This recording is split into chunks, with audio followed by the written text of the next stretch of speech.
رات کے پچھلے پہر جب ساری دنیا نیند کی آغوش میں ڈوبی ہوتی ہے، ایک دل ایسا ہوتا ہے جو جاگ رہا ہوتا ہے، ایک انسان جو اپنے رب کو پکارتا ہے، آنکھوں سے بہتے آنسو، لرزتے ہونٹ، ہاتھ اٹھے ہوئے، اور سوال وہی پرانا، وہی دردناک: یا اللہ، تو ہے تو سنتا کیوں نہیں؟ نماز پڑھتا ہوں مگر دل مطمئن نہیں ہوتا، دعا مانگتا ہوں مگر جواب نہیں آتا، اولاد ہے مگر وہ سکون اور محبت کہاں ہے جس کا خواب دیکھا تھا، رزق ہے مگر وہ برکت کہاں جو دل کو شکر سے بھر دے، زندگی ہے مگر ایک بے نام سی بے چینی ہر لمحے دل کو جکڑے رہتی ہے، آخر کیوں؟ یہ سوال ہر انسان کے دل کا دکھ ہے، ایک چپ جو زبان سے نہیں آنکھوں سے نکلتی ہے، ایک خلا جو سجدے میں بھی بھر نہیں پاتا۔ کیا اللہ ناراض ہے؟ کیا کوئی راز ہے جو ہم نہیں سمجھ پاتے؟ آج ہم انہی سوالوں کے بند دروازوں پر دستک دیں گے، شاید کوئی راز کھلے، شاید کوئی حکمت سامنے آئے، اور شاید ہمارا رب پھر سے مسکرا کر ہمیں گلے لگا لے۔ محترم ناظرین، کیا کبھی آپ نے سوچا ہے کہ اللہ تو ہے مگر وہ ہماری سنتا کیوں نہیں؟ کبھی آپ نے رات کی تنہائی میں سسکیاں لے کر اللہ کو پکارا ہو؟ کبھی آنکھیں نم، دل شکستہ اور زبان بے اختیار اللہ کی دہلیز پر گر پڑی ہو؟ کبھی لگا ہو کہ ساری دنیا خفا ہو جائے مگر اللہ سن لے، قبول کر لے، معاف کر دے؟ تب انسان پوری شدت سے کہتا ہے: اے اللہ، تو سب کچھ جانتا ہے، پھر میری بات کیوں نہیں سنتا؟ مگر حقیقت یہ ہے کہ اللہ نہ صرف سنتا ہے بلکہ ہم سے بھی زیادہ بہتر جانتا ہے کہ کب کیا دینا ہے، کب نہیں دینا، اور وہ خاموش نہیں ہوتا، وہ آزمائش میں ہوتا ہے اور ہمیں آزما رہا ہوتا ہے، وہ ہمیں توڑ نہیں رہا بلکہ نرمی سے گوندھ رہا ہوتا ہے تاکہ ہماری روح اس کے قریب کی لذت پا سکے۔ اللہ پاک وہ ذات ہے جو ہمیشہ سے ہے اور ہمیشہ رہے گا، نہ اس پر وقت کا اثر، نہ کسی چیز کا حاجت مند، ہم فنا کے مسافر اور وہ بقا کا بادشاہ۔ جب ہم اپنی ٹوٹی سانسوں سے، ڈوبی ہوئی امیدوں اور ریزہ ریزہ دل کے ساتھ اسے پکارتے ہیں تو کیا وہ نہیں سنتا؟ اللہ قرآن میں فرماتا ہے: ادعونی استجب لکم، مجھے پکارو میں تمہاری دعاؤں کو قبول کروں گا۔ تو سوال یہ نہیں کہ وہ سنتا ہے یا نہیں، بلکہ سوال یہ ہے کہ کیا ہم وہی مانگ رہے ہیں جو ہمارے حق میں بہتر ہے؟ کیا ہم اللہ سے صرف اپنی وقتی خواہشوں کے مطابق مانگ رہے ہیں یا اس کی حکمت کو تسلیم کر رہے ہیں؟ اللہ رب العزت صرف وہی چیز دیتا ہے جو بندے کے حق میں بہتر ہو، چاہے بندہ اس کی حکمت کو نہ سمجھے۔ حضرت علی رضی اللہ عنہ کا فرمان ہے: جب تم اللہ سے کچھ مانگو اور نہ ملے تو خوش ہو جاؤ، کیونکہ یا تو وہ تمہارے حق میں بہتر نہیں یا تمہارے لیے اس کا کوئی اور وقت مقرر ہے۔ اللہ کسی کا آہ کو رد نہیں کرتا مگر وہ آہ کب پھول بن کر کھلے گی یہ وہی جانتا ہے۔ بعض اوقات وہ ہماری دعا کو دیر سے قبول کرتا ہے تاکہ ہم اس کے قریب ہو جائیں، اسے بار بار پکاریں، رونے کا سلیقہ سیکھیں، عاجزی کے ذائقے سے آشنا ہوں، اور یوں ہمارے اندر کا تکبر پگھل جائے۔ کبھی وہ فوری قبول کرتا ہے، کبھی کچھ اور بہتر عطا کرتا ہے۔ روحانیت کے شہنشاہ حضرت رابعہ بصریہ رحمۃ اللہ علیہ نے فرمایا تھا: میں نے اللہ کو اس لیے نہیں پکارا کہ وہ میری سن لے، بلکہ اس لیے پکارا کہ وہ میرا رب ہے اور رب کو پکارا جاتا ہے۔ اللہ ہماری ہر پکار سنتا ہے، چاہے ہم بول نہ سکیں، صرف دل کی دھڑکنوں میں فریاد ہو تب بھی وہ قریب ہے۔ وَنَحْنُ أَقْرَبُ إِلَيْهِ مِنْ حَبْلِ الْوَرِيدِ، ہم انسان کی شہ رگ سے بھی زیادہ قریب ہیں۔ تو پھر اگر وہ ہمیں آزمائے، خاموشی اختیار کرے یا ہمارے دل کی فریاد کا ظاہری جواب فوراً نہ دے، تو سمجھ لو وہ تمہیں رد نہیں کر رہا بلکہ تو تیار کر رہا ہے اس لمحے کے لیے جب وہ تمہیں اپنی رحمت کے آغوش میں لے لے اور تم کہو: اے اللہ، تو نے جو کیا وہی بہتر کیا۔ محترم ناظرین، کیا کبھی آپ نے سوچا ہے کہ ہم نماز تو پڑھتے ہیں مگر مزہ کیوں نہیں آتا؟ کیا کبھی ہم نے سوچا ہے وہی نماز جو نبی کریم صلی اللہ علیہ وسلم کے لیے آنکھوں کی ٹھنڈک تھی، وہی نماز ہمارے لیے کیوں بوجھ بن چکی ہے؟ آخر وہ کیا راز تھا، وہ کیسا سکون تھا کہ حضور صلی اللہ علیہ وسلم فرماتے ہیں: وَجُعِلَتْ قُرَّةُ عَيْنِ الصَّلَاةِ، میری آنکھوں کی ٹھنڈک نماز میں رکھی گئی ہے۔ وہی قیام، وہی رکوع، وہی سجدے، لیکن ہماری روح کیوں نہیں تڑپتی؟ ہمارے دل کیوں بے چین نہیں ہوتے؟ ہماری آنکھوں سے آنسو کیوں نہیں بہتے؟ آخر وہ نماز ہمارے دل کو جھنجھوڑ کیوں نہیں دیتی؟ اصل راز جسمانی حاضری اور روحانی حاضری کے فرق میں چھپا ہے۔ نبی کریم صلی اللہ علیہ وسلم جب نماز کے لیے کھڑے ہوتے تو دل کو دنیا سے جدا کر دیتے۔ ان کی زبان قرآن سے، دل اللہ سے اور آنکھیں آخرت کے مناظر سے جڑی ہوتی۔ سجدہ وہ کرتے تھے لیکن روح کو عرش کی طرف بھیج دیتے۔ ان کا سجدہ صرف زمین پر جھکنا نہیں ہوتا تھا بلکہ یہ ایک مکمل سپردگی ہوتی تھی۔ اور ہم نماز میں کھڑے تو ہو جاتے ہیں مگر دل دکان پر ہوتا ہے، سوچ قرض میں الجھی ہوتی ہے اور زبان صرف حرکات دہرا رہی ہوتی ہے۔ ہم نماز میں اللہ اکبر تو کہتے ہیں مگر دل کے تحت پر ابھی بھی دنیا بیٹھی ہوتی ہے۔ یہی فرق ہے جس نے نماز کو نبی کریم صلی اللہ علیہ وسلم کے لیے سکون اور ہمارے لیے صرف فریضہ بنا دیا ہے۔ حسن بصری فرمایا کرتے تھے، لوگوں کی نمازیں صرف جسمانی مشقت رہ گئی ہیں اور ان کا دل تو کہیں اور ہوتا ہے۔ نماز میں لذت تب آتی ہے جب نماز اللہ سے ملاقات بن جائے، جب ہر آیت دل پر اثر کرے، جب سجدے میں شرم اور عاجزی کا رنگ ہو، جب قیام میں قرآن سے گفتگو ہو۔ نبی کریم صلی اللہ علیہ وسلم جب سورہ فجر یا سورۃ البقرہ جیسی لمبی صورتیں نماز میں تلاوت کرتے تو وہ قرآن کو دل سے پڑھتے اور دل اللہ کے سامنے حاضر ہوتا تھا۔ ابن قیم رحمۃ اللہ علیہ فرماتے ہیں، جس قدر بندہ اپنے دل کو نماز میں اللہ کے حضور حاضر رکھے گا اسی قدر اسے لذت، سکون اور روحانی طاقت نصیب ہوگی۔ تو جب ہماری نماز میں توجہ نہیں، نیت نہیں، خشوع نہیں تو وہ لذت کہاں سے آئے گی جو نبی کریم صلی اللہ علیہ وسلم کو حاصل تھی؟ وہ لذت بندگی سے ملتی ہے، اور بندگی تب ملتی ہے جب دل مکمل طور پر رب کے سامنے جھک جائے۔ نماز دراصل دلوں کا سفر ہے، جسموں کا نہیں۔ جب ہمارا دل، دماغ، نیت اور جسم سب کے سب اللہ کے سامنے جھکیں گے تبھی نماز سکون دے گی، تبھی ہم کہیں گے اللہ واقعی ہماری آنکھوں کی ٹھنڈک بھی اب نماز میں ہے۔ یہ نماز محض فرض نہیں، یہ تو اللہ سے ملاقات کا وقت ہے، اور اگر ملاقات میں دل نہ ہو تو وہ ملاقات کیسی؟ ہمیں اپنی نمازوں کو حضور دل کے ساتھ زندہ کرنا ہوگا، تب جا کے اس میں وہ مزہ، وہ سکون، وہ ٹھنڈک آئے گی جس کی خوشبو سے نبیوں کے دل معطر ہوتے تھے۔ محترم ناظرین، کیا کبھی آپ نے سوچا ہے کہ ہم دعا تو مانگتے ہیں مگر قبول کیوں نہیں ہوتی؟ کبھی دل سے فریاد کی ہے، کبھی رات کی تنہائی میں رب کو پکارا ہے، ہاتھ بلند کیے، آنکھیں نم ہوئیں، دل چور چور ہو گیا اور زبان پر ایک ہی فکرہ، یا اللہ بس اب تو سن لے۔ تب انسان پوری امید کے ساتھ دعا مانگتا ہے، سجدے طویل کرتا ہے، رب کی رحمت کو آواز دیتا ہے، کیونکہ قرآن میں اللہ تعالیٰ نے وعدہ فرمایا ہے، ادعونی استجب لکم، تم مجھے پکارو میں تمہاری دعا قبول کروں گا۔ تو سوال یہ ہے کہ جب رب نے خود وعدہ کیا تھا تو ہم وہ دعا ہم جو گڑ گڑا کر مانگتے ہیں وہ پوری کیوں نہیں ہوتی؟ ہم جو چاہ رہے ہوتے ہیں وہ ہمیں کیوں نہیں ملتا؟ کیا اللہ ہماری نہیں سنتا؟ نہیں، ہرگز نہیں، وہ تو سننے والا ہے، جاننے والا ہے، رحم کرنے والا ہے۔ اصل راز اور حکمت یہ ہے کہ اللہ ہماری ہر پکار سنتا ہے، لیکن وہ ہمیں وہی کچھ دیتا ہے جو ہمارے لیے بہتر ہوتا ہے۔ ہماری محدود عقل نہیں جانتی کہ آج جو چیز ہم مانگ رہے ہیں وہ کل ہمارے لیے زہر بن سکتی ہے۔ اللہ اس چیز کو روک لیتا ہے جسے ہم نعمت سمجھ رہے ہوتے ہیں، کیونکہ وہ جانتا ہے کہ وہ چیز ہمیں اللہ سے دور کر دے گی یا کسی آزمائش میں ڈال دے گی۔ علی رضی اللہ عنہ کا قول ہے، جو چیز تمہارے نصیب میں نہ ہو وہ اگر تمہیں مل جائے تو وہ تمہیں ہلاک کر دے گی۔ ہم دعا مانگتے ہیں کہ یا اللہ مجھے یہ ملازمت، یہ رشتہ، یہ کامیابی، یہ اولاد دے دے، لیکن رب کی رحمت اس دعا کی اصل کو دیکھتی ہے اور وہ اس وقت تک کچھ نہیں دیتا تب تک وہ چیز تمہیں اللہ سے قریب نہ کرے۔ بعض اوقات وہ دعا فوراً قبول کر لیتا ہے، بعض اوقات مؤخر کر دیتا ہے، اور کبھی کسی مصیبت یا بلا کے بدلے وہ دعا قبول ہو جاتی ہے۔ نبی کریم صلی اللہ علیہ وسلم نے فرمایا، بندے کی دعا رد نہیں کی جاتی، یا تو وہ اسی وقت قبول کی جاتی ہے، یا آخرت کے لیے ذخیرہ بنا دی جاتی ہے، یا کسی مصیبت کو ہٹا دیتی ہے۔ یہی تو ایمان کا کمال ہے کہ انسان اللہ سے مانگے، اس پر بھروسہ کرے اور اس کے فیصلے کو دل سے قبول کرے۔ دعا تو رب سے رابطے کا ذریعہ ہے، اس کا مطلب صرف لینا نہیں ہوتا بلکہ جھکنا، رونا، قربت حاصل کرنا بھی ہوتا ہے۔ ابن قیم رحمۃ اللہ علیہ کہتے ہیں، اللہ کو اپنے بندے کی دعا سے زیادہ محبوب کچھ نہیں۔ وہ دعا مانگنے پر بندے سے محبت کرتا ہے، چاہے وہ مانگی گئی چیز فوراً نہ دے۔ تو جب دعا قبول نہ ہو تو مایوس نہ ہو، بلکہ خوش ہو جاؤ کہ تم رب کے قریب ہو گئے، اس کے در پر روئے، اس سے بات کی، اس سے جڑے، تم نے دنیا کے سارے دروازے چھوڑ کر اس کا دروازہ کھٹکھٹایا۔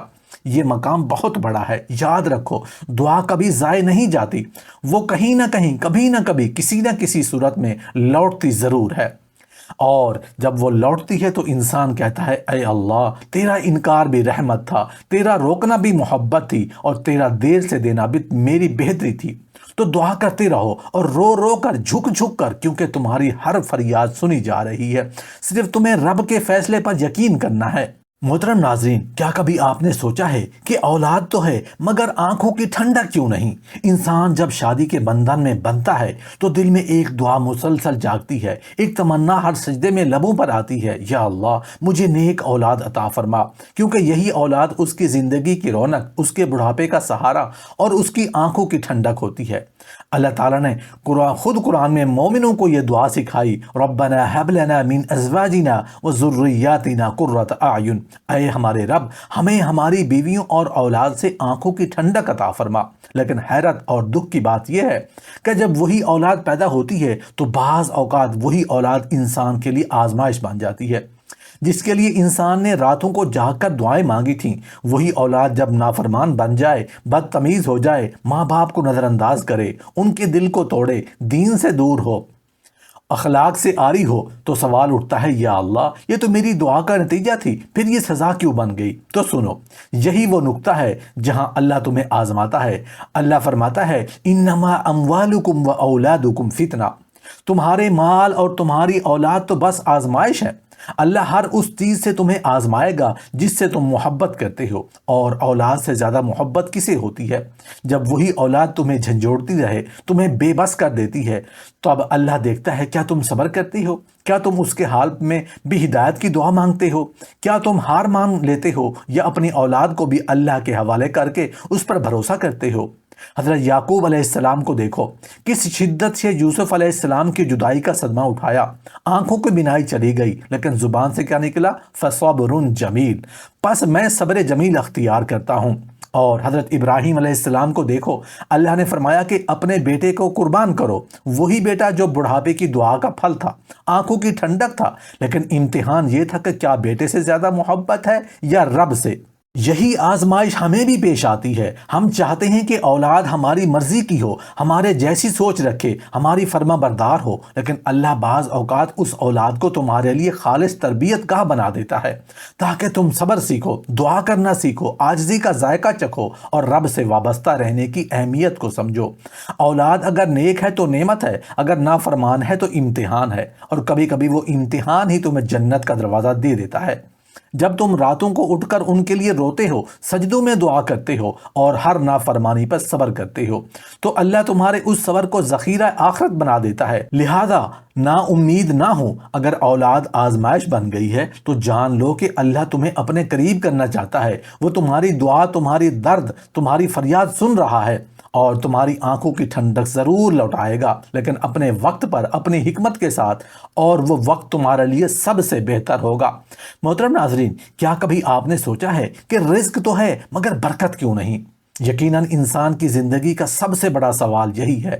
وہ صبح سے شام تک دوڑتا ہے، تھکتا ہے، جھکتا ہے، پگھلتا ہے، لیکن جب ہاتھ میں پسینہ آتا ہے، رزق آتا ہے، تو دل مطمئن کیوں نہیں ہوتا؟ بٹوا تو بھرتا ہے لیکن دل خالی کیوں رہتا ہے؟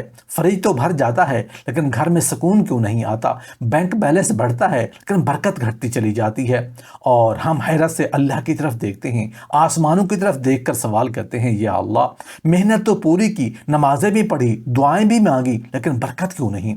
یہی وہ مقام ہے جہاں سے ہم اصل حقیقت کو سمجھنے کے قریب آتے ہیں۔ زندگی کی پہلی اور بنیادی حقیقت یہی ہے کہ رزق کا تعلق صرف مقدار سے نہیں بلکہ برکت سے ہے، اور برکت وہ روحانی حقیقت ہے جو صرف محنت سے نہیں بلکہ نیت، طہارت، تعلق باللہ اور حلال و حرام کی تمیز سے حاصل ہوتی ہے۔ رسول اللہ صلی اللہ علیہ وسلم نے فرمایا، روح القدس یعنی حضرت جبرائیل علیہ السلام نے میرے دل میں یہ بات ڈالی کہ کوئی جان اس وقت تک نہیں مرے گی جب تک اپنا رزق مکمل نہ کر لے۔ پس اللہ سے ڈرو اور رزق کے حصول میں خوبصورتی اختیار کرو۔ رزق کا حصول مقدر ہے لیکن برکت کا تعلق دل کی کیفیت سے ہے۔ ہم دن رات کما تو لیتے ہیں، لیکن اگر ہمارے دل میں اللہ کی یاد نہ ہو، کمائی میں جھوٹ، فریب، سود یا کسی کا حق مارنے کا عنصر ہو، تو وہ پیسہ کبھی سکون نہیں دے سکتا۔ وہی پیسہ جس پر ہم خوش ہوتے ہیں ہماری آزمائش بن جاتا ہے۔ قرآن کہتا ہے، وَيَمْحَقُ اللَّهُ الرِّبَا وَيُرْبِي الصَّدَقَاتِ، اللہ سود کو مٹا دیتا ہے اور صدقات کو بڑھا دیتا ہے۔ یعنی جس مال میں حرام کی آمیزش ہو یا جس میں حق تلفی ہو، اس میں برکت اللہ خود ختم کر دیتا ہے۔ لیکن جس مال میں صدقہ، حلال کی کمائی اور شکر گزاری ہو، اللہ اس کو بڑھا دیتا ہے۔ یہاں تک کم مال والا انسان بھی بادشاہوں جیسا سکون پاتا ہے۔ حضرت علی رضی اللہ عنہ کا قول ہے، رزق دو قسم کا ہے، ایک وہ جو تمہیں ڈھونڈتا ہے اور ایک وہ جسے تم ڈھونڈتے ہو۔ اگر تم دنیا کے پیچھے دوڑو گے تو وہ تمہیں تھکا دے گی، لیکن اگر تم دین پر قائم رہو گے تو دنیا تمہارے قدموں میں آئے گی۔ آج ہم دن رات کام کرتے ہیں، لیکن ہم نے نمازیں چھوڑ دی، والدین کی خدمت چھوڑ دی، سود اور حرام کا کاروبار کو معمولی سمجھ لیا، زکوٰۃ دینا بھول گئے، ملازم کا حق مار لیا، بیوی بچوں کی بنیادی ضرورات سے غفلت برتی اور دعاؤں میں بھی صرف دنیا ہی مانگی، تو پھر برکت کہاں سے آئے گی؟ برکت اس وقت آتی ہے جب پیسہ صرف ہاتھوں میں ہو، دل میں نہیں، جب نیت میں خلوص ہو، عمل میں تقویٰ ہو اور تعلق اللہ سے مضبوط ہو۔ برکت کا راز صرف کتنا ہے میں نہیں کہ بلکہ کیسا ہے میں پوشیدہ ہے۔ حضرت حسن بصری رحمۃ اللہ علیہ فرماتے ہیں، حرام مال سے کوئی عبادت قبول نہیں ہوتی اور حلال مال میں نیکیوں کی برکت چھپی ہوتی ہے۔ جب انسان صرف دنیا کے لیے جیتا ہے تو وہ پیسہ کماتا ہے لیکن سکون کھو دیتا ہے۔ جب وہ اللہ کے لیے جیتا ہے تو وہ کم بھی کمالتا ہے لیکن سکون اور برکت پاتا ہے۔ اور اگر کبھی انسان بہت محنت کرے، حلال کمائے، تب بھی برکت نہ ہو تو سمجھ لو کہ اللہ تمہیں کسی اور طرف متوجہ کر رہا ہے۔ شاید وہ تمہارے رزق میں کمی کر کے تمہارے دل میں اللہ کی طلب بڑھانا چاہتا ہے۔ شاید وہ چاہتا ہے کہ تم اس دنیا کو نہیں بلکہ آخرت کو ترجیح دو۔ نبی کریم صلی اللہ علیہ وسلم کا ایک مبارک فرمان دل کو ہلاک دینے والا ہے، اگر تم اللہ پر ایسا توکل کرو جیسے توکل کا حق ہے تو تمہیں ویسے ہی رزق دے جیسے پرندوں کو دیتا ہے۔ وہ صبح خالی پیٹ نکلتے ہیں اور شام کو بھرے پیٹ لوٹتے ہیں۔ ہم توکل چھوڑ چکے ہیں، ہم نے دعاؤں پر یقین چھوڑ دیا ہے، ہم نے نیت کا اخلاص کھو دیا ہے اور یہی برکت کے زوال کا سبب ہے۔ لہٰذا اگر تمہارے پیسے میں برکت نہیں تو فوراً رک جاؤ، سوچو کیا میری کمائی حلال ہے؟ کیا میں وقت پر زکوٰۃ دیتا ہوں؟ کیا میں ملازم کا حق پورا دیتا ہوں؟ کیا میں نماز کا پابند ہوں؟ کیا میں رزق میں اللہ کو شامل کرتا ہوں؟ کیا میں اللہ سے زیادہ دنیا پر بھروسہ کر بیٹھا ہوں؟ اگر ان میں کہیں میں کمی ہے تو سمجھ لو کہ برکت اسی کمی کی سزا کے طور پر رخصت ہو چکی ہے۔ لہٰذا لیکن اگر مہربان ہے تو وہ برکت لوٹانے والا ہے، بس تم رجوع کرو، صدقہ دو، سچ بولو، حلال کماؤ اور اللہ سے تعلق جوڑو۔ یاد رکھو، پیسہ سکون نہیں دیتا لیکن برکت سکون ضرور دیتی ہے، اور برکت صرف اللہ کی رضا سے آتی ہے، اور اللہ کی رضا صرف تقویٰ سے، صدق اور وفا سے حاصل ہوتی ہے۔ آج ہی اپنی کمائی کو، اپنے کاروبار کو، اپنی نیت کو، اپنے دل کو اللہ کے حوالے کر دو، پھر دیکھو وہی کم مال تمہارے لیے جنت کے باغ جیسا بن جائے گا۔ پیسہ ہاتھ میں ہو، دل میں اللہ ہو، یہی اصل دولت ہے، یہی اصل برکت ہے۔ محترم ناظرین، کیا کبھی آپ نے سوچا ہے کہ زندگی تو ہے مگر سکون کیوں نہیں؟ کبھی آپ نے رات کے سناٹے میں ایک سوال دل میں ابھرتے دیکھا ہے؟ جب دنیا سو چکی ہو، جب چراغ گل ہو چکے ہوں، جب صرف آپ اور آپ کا رب جاگ رہے ہوں، تو ایک سوال دل کو جھنجھوڑتا ہے، یا اللہ تو نے زندگی دی، اولاد دی، رزق دیا، لیکن سکون کیوں نہیں دیا؟ یہ سوال اتنا تنہا نہیں ہوتا، یہ آنکھوں میں آنسو لاتا ہے، دل میں اضطراب پیدا کرتا ہے، اور انسان سوچنے پر مجبور ہو جاتا ہے کہ آخر وہ کون سا راز ہے جو زندگی میں سب کچھ ہونے کے باوجود بھی ایک خالی پن، ایک ادھورا پن، ایک بے چینی باقی رکھتا ہے۔ یہ سوال صرف آپ کا نہیں، یہ حضرت یعقوب علیہ السلام کا بھی تھا، جو بیٹے یوسف علیہ السلام کے فراق میں روتے روتے بینا نہ ہوتے۔ یہ حضرت ایوب علیہ السلام کا بھی سوال تھا، جو اپنی وفاداری اور عبادت کے باوجود بیماری اور تنہائی کی انتہا تک آزمائے گئے۔ یہ سوال رسول اللہ صلی اللہ علیہ وسلم کے قلب مبارک میں بھی آیا، جب آپ کو طائف کی گلی میں پتھر مارے گئے، جب آپ کو ہجرت کرنی پڑی، جب آپ کے بیٹے یکے بعد دیگرے دنیا سے رخصت ہو گئے، تو پھر ہم کون ہیں کہ سکون کی ایسی زندگی مانگے جو آزمائش سے خالی ہو؟ اللہ نے زندگی دی مگر ساتھ ہی فرمایا، اور ہم تمہیں ضرور آزمائیں گے کسی نہ کسی خوف، بھوک، مال، جانوں اور پھلوں کی کمی سے، اور صبر کرنے والوں کو خوشخبری دے دو۔ یعنی سکون کی کمی، پریشانی، آزمائش یہ کوئی حادثہ نہیں، یہ الہی منصوبے کا حصہ ہے۔ اللہ تعالیٰ نے ہمیں اس دنیا میں امتحان کے لیے بھیجا ہے، راحت کے لیے نہیں۔ یہاں ہم امتحان دینے آئے ہیں، کامیابی حاصل کرنے نہیں، بلکہ محنت کرنے، آزمائے جانے، جگر تھام کر بیٹھے رہنے اور آنسو چھپانے آئے ہیں۔ سکون آخرت کا انعام ہے، دنیا کا حق ہے نہیں۔ پھر بھی 10 سوال کرتا ہے یا اللہ میں تو نماز پڑھتا ہوں، میں تو ذکر کرتا ہوں، میں تو حرام سے بچتا ہوں، پھر کیوں میرا دل بے چین ہے؟ میری راتیں ادھوری کیوں ہیں؟ میری دعائیں آنسو کیوں بن جاتی ہیں؟ تو جواب آسمان سے آتا ہے، کیا لوگوں نے یہ گمان کر لیا ہے وہ یہ کہہ کر چھوڑ دیے جائیں گے کہ ہم ایمان لائے اور ان کی آزمائش نہ کی جائے گی؟ اللہ تمہیں دیکھنا چاہتا ہے کہ تم آزمائش میں صبر کرتے ہو یا شکوہ، تم تنگی میں اللہ کو پکارتے ہو یا دنیا کو، تم غم میں سجدہ کرتے ہو یا بدگمان ہو جاتے ہو۔ یہ آزمائشیں، یہ بے سکونیاں دراصل دل کے اخلاص کا امتحان ہے۔ اب سوال یہ ہے کہ پھر وہ لوگ جو اللہ سے دور ہیں، جو حرام کماتے ہیں، جو بے نمازی ہیں، وہ تو مزے میں زندگی گزار رہے ہیں، ان کے پاس تو دولت بھی ہے، سکون بھی لگتا ہے۔ تو یاد رکھو، سکون دیکھنے کی چیز نہیں، محسوس کرنے کی چیز ہے۔ ان کے چہروں پر ہنسی ہو سکتی ہے لیکن دلوں میں کھوکھلا پن ہوتا ہے۔ وہ نیند کی گولیوں کے بغیر سوتے نہیں، دل کے مریض بن جاتے ہیں۔ وہ خلا جو صرف اللہ کے ذکر سے پرک ہو سکتا ہے، وہ شراب، نشہ، دنیا کی رنگینیوں سے بھرنے کی کوشش کرتے ہیں لیکن دل مطمئن نہیں ہوتا۔ قرآن مجید اعلان کرتا ہے، الا بذکر اللہ تطمئن القلوب، سن لو، اللہ کے ذکر سے ہی دلوں کو اطمینان حاصل ہوتا ہے۔ اب غور کرو، جب ہم نماز پڑھتے ہیں، اذکار کرتے ہیں، دعا مانگتے ہیں، پھر بھی سکون نہیں ملتا تو مسئلہ عمل کا نہیں بلکہ دل کی کیفیت کا ہے۔ نماز ہو رہی ہے مگر دل غافل ہے، دعا مانگ رہے ہیں مگر یقین کمزور ہے، تسبیح ہاتھ میں ہے مگر دل میں دنیا ہے۔ ہم اللہ کو چاہتے ہیں لیکن دنیا کو زیادہ چاہتے ہیں، اس لیے سکون نہیں ملتا، کیونکہ ہم اللہ کے راستے پر چلتے ہوئے بھی نگاہ دنیا پر رکھتے ہیں۔ اللہ تعالیٰ تم سے دنیا کی نفی نہیں چاہتا، وہ تمہیں یہ کہتا ہے کہ دنیا کو ہاتھ میں رکھو لیکن دل صرف میرے لیے خالی رکھو۔ جب دل اللہ سے جڑ جائے گا تو مصیبت میں بھی سکون آئے گا۔ حضرت عمر رضی اللہ عنہ فرماتے ہیں، ہم نے تلواروں سے فتح نہیں پائی بلکہ دلوں کے سکون اور اللہ پر یقین سے کامیاب ہوئے۔ لہٰذا اگر زندگی میں سکون نہیں تو سمجھ لو کہ اللہ تمہیں اپنی طرف کھینچ رہا ہے۔ تمہارے رزق کی تنگی، اولاد کی پریشانی، صحت کا بوجھ، قرض کی ادھوریاں، جانی مالی نقصان، یہ سب دعوتیں ہیں، چیخیں ہیں، صدائیں ہیں کہ اے بندے واپس آ جا، میں تیرا رب ہوں، تیرا رازق ہوں، تیرا محافظ ہوں، تو بس مجھ سے جڑ جا، میں تجھے وہ سکون دوں گا جو سونے کے محلوں میں بھی نہیں ملتا۔ زندگی کا سکون، قبر کی راحت اور جنت کا چین اللہ کی رضا میں پوشیدہ ہے۔ تو آج اپنی اسی لمحے دل سے یہ فیصلہ کرو، یا اللہ میں تجھ سے راضی، تو مجھ سے راضی ہو جا۔ میری پریشانیاں مجھے تجھ سے دور نہ کریں بلکہ تیرے قریب کر دیں۔ یاد رکھو، سکون کوئی چیز نہیں، سکون ایک تعلق کا نام ہے، اور وہ تعلق صرف ایک ذات سے ہوتا ہے، اللہ جل جلالہ سے۔ تو اس تعلق کو سچا کر لو، پھر بے سکونی بے معنی بات بن جائے گی۔